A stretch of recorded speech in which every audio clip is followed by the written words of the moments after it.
The 1942 Lincoln Continental Cabriolet.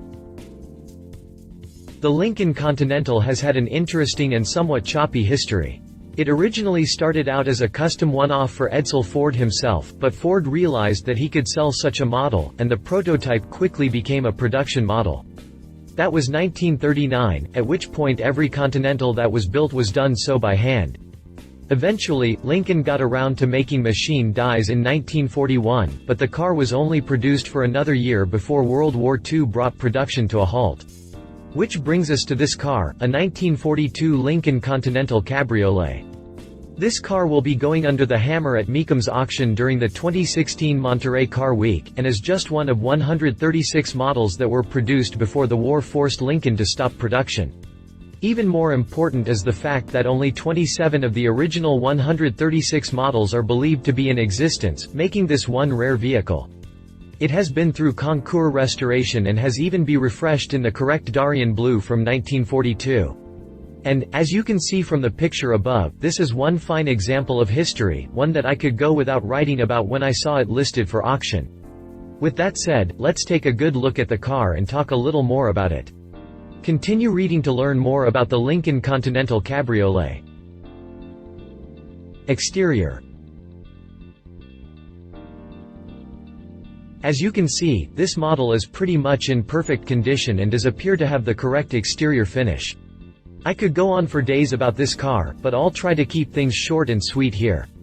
Compared to modern vehicles, there is so much soul and emotion in the design of the body that the car almost looks to be alive from every angle. That long hood is accented by a multi-level radiator grille and air dam.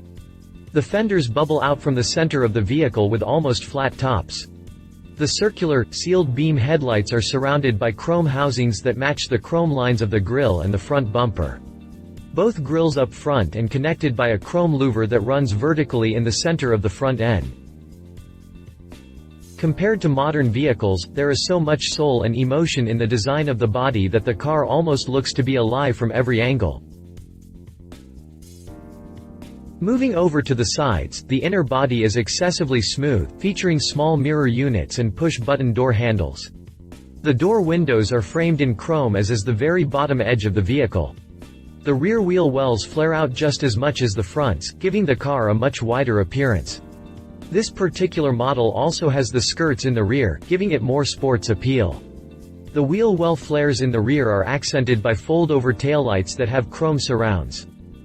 In the rear, we can see a very small rear panel to provide visibility when reversing. The trunk lid follows similar styling as the front and is staggered, gaining a little length toward the bottom. The spare tire is, in true Lincoln style, mounted to the rear and is covered with a panel that is finished in the same color as the body.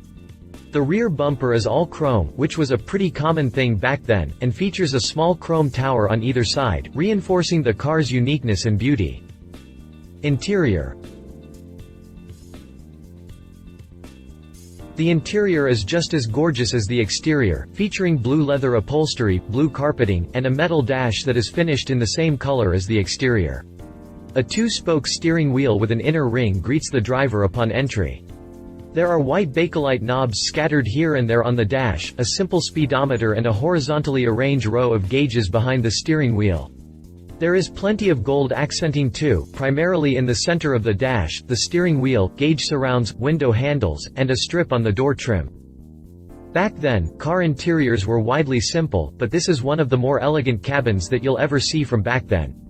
Even the front bench seat features a simple, but specific design that rivals that of some of the more modern cars we have today.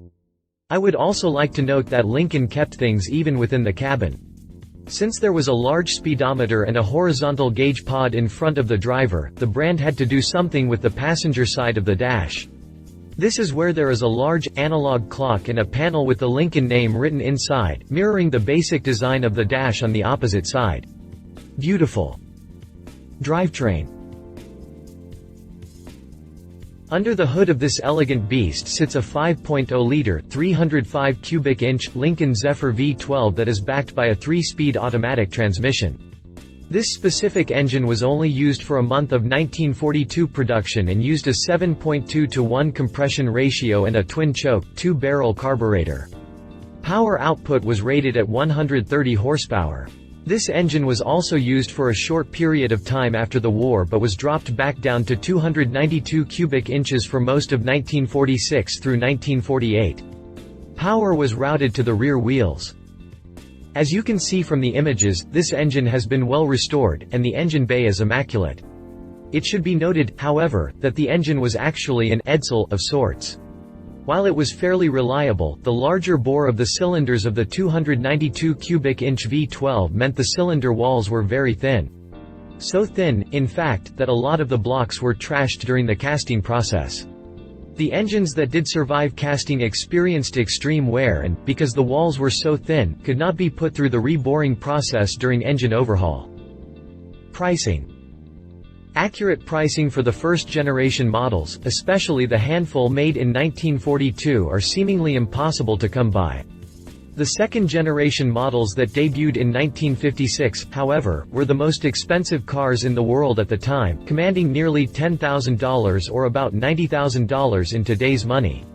The specific model you see here is expected to go for anywhere between $130,000 and $150,000, but as rare as it is, it's entirely possible that it could go for more.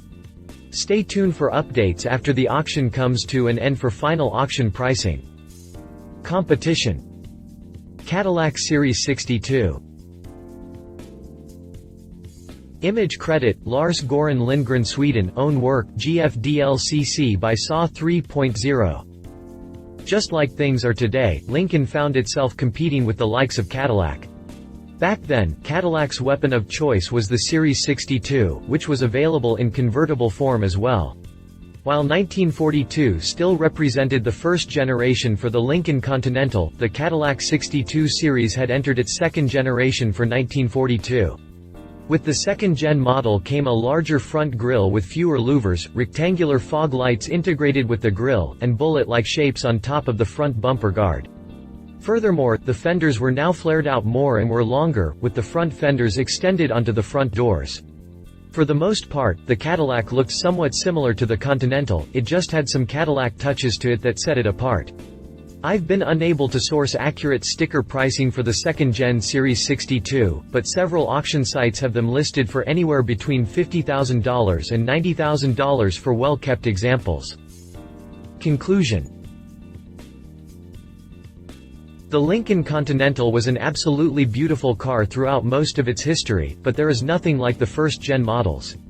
Even more so, this model being one of the few made in 1942 gives it that extra flair that just stands out to me. I'm honestly shocked to see that the estimated auction cost is $150,000 at best. Given the car's rarity, I thought it would be estimated to go for a lot more. Although it has been through a restoration, that restoration was obviously precise and well done, leading me to believe that this baby may pull a bit more than what Mecum expects. I'm estimating that it could go for upward of $230,000 if the right enthusiasts are in the crowd. Are you an antique car buff or collector?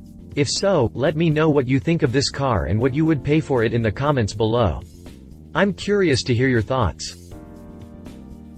Love it. Beautiful design and interesting backstory. Rare 1942 model as clean as the day it was built. Leave it, I can't have it.